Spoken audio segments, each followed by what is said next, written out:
Magandang araw sa lahat. Welcome po ulit dito sa atin channel ang Biyahe Ikomida. Maraming salamat sa lahat ng nag-subscribe, indeed. Punta tayo sa atin topic.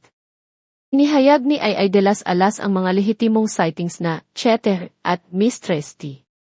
Pinahiwatig ni Ay de las Alas na ang third party sa hiwalayan nila ng estranged husband na si Gerald Sibayan ay isa ring Pilipina.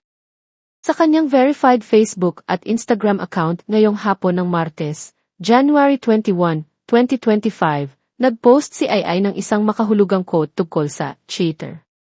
Nakalagay dito, "No woman could love cheater and not pay the price of it." Sa caption, binanggit ni Ay ang mga petsa at lugar sa Amerika kung saan namataan umano ang i-cheater at ang i-mistress nitong Pilipina. Ayon kay Ay, puro Filipino establishments sa California ang mga lugar kung saan spotted ang mga hindi niya tinukoy na mga tao. Sabi ng komedyana sa caption, published as is, hahaha ang balita nga naman kahit ako'y nanahimik bongga. Take note si Mistress ay Philippines. March 2024, Jerry's Grill si Mistress nakahilig pa yung ulo sa balikat ni cheater. Wow sweet. June 2024, malapit sa Jollibee. Malapit sa Fremont, yes, iba din malapit pa bahay namin Holding hands si cheater and si Mistress, wow sweet ulit. Lalakas ng loob puro Filipino establishments at California idol. Gout. Pinakadakila sa lahat ng panahon. Ang Key Fremont ay isang syudad sa San Francisco, California. Sa Instagram, paisa-isang sinagot ni Ay ang ilang comment ng netizens. Wala ring pangalang binanggit ang netizens na nagkomento, ngunit mahihinuhang ang tinutukoy nila ay ang estranged husband ni Ay na si Gerald Sibayan base sa clues na ibinigay ng mga ito. Ayon sa isa, dapat daw bawiin na ni Ay ang green card, GC, ng cheater para bumalik na ito sa Pilipinas.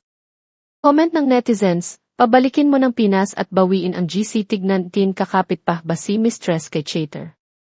Kakapal-blandi sa Jumerica, kala naman walang mga Pinoy doon na di nakakakilala.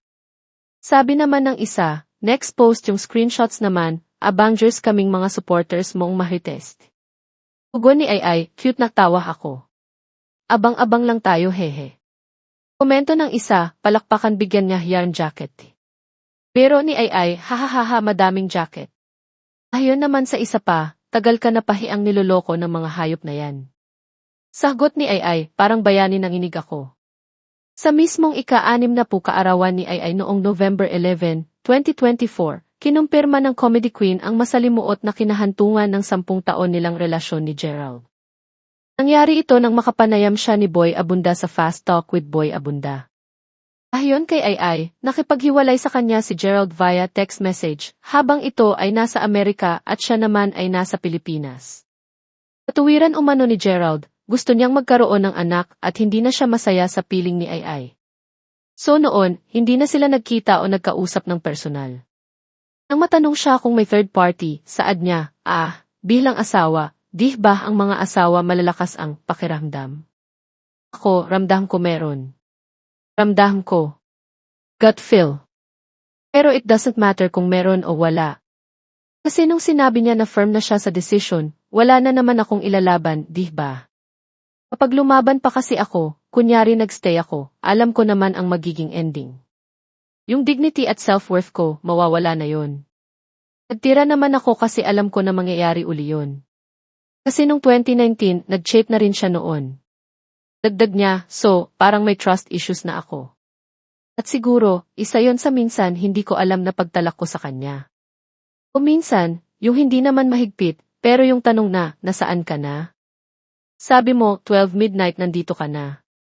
Noong November 13, 2024, nagpasalamat si Ay sa suporta ng netizens sa kanya sa gitna ng kanyang pag-aming hiwalay na sila ni Gerald.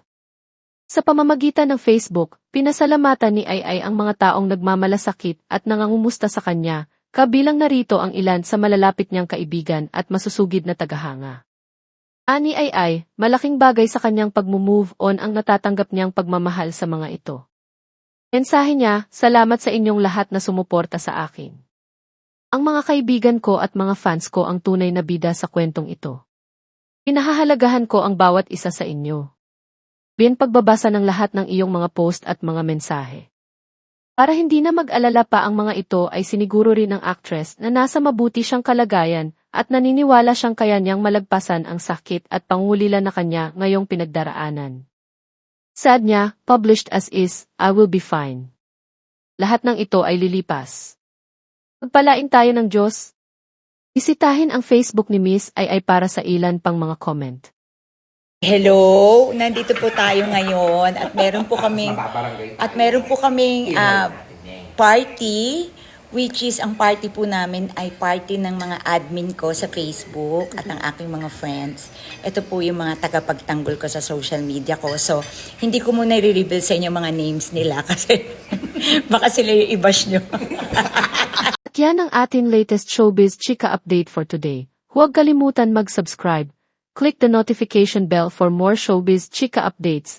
Like and share the video at suportahan po ang ating Facebook page. Maraming salamat sa lahat ng nag-subscribe. Indeed.